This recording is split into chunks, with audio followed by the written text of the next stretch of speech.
eng yaqin tariximiz 20-asr, 20-30 yillarida xalqimizning asl farzandlari boshlaridan kechirgan o'ta og'ir, fojiali voqealar haqida she'r bilan yozilgan katta hajmdagi asarni o'qirkan, har qanday asabi mustahkam, irodasi metin odamning ham bu voqealar ta'sirida bitgan-bitmagan jarohatlari qaytadan yangilanadi.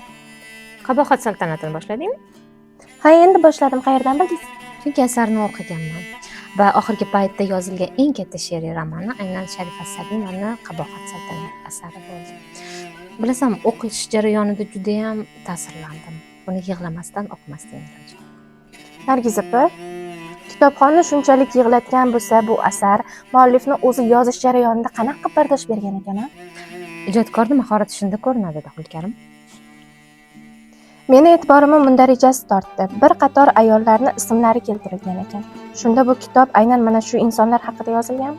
Kitob Xayrniso Majidova, Viloyat Xo'jayeva, Kimyoxon Ashurova, Tojixon Shodiyeva singari 9 nafar guldek qizlarimizni hayotlarini aks ettirgan va bu qizlarimizni fojiali va qabohatga to'la hayoti bizni tariximizda mana shunday qora kunlar ham borligini o'chiga yana bir qadar eslatadi. Unda men kitobni oxirigacha o'qib tugatayda, kitob haqidagi muhokamalarimizni keyin davom ettiramiz. Nima deysiz?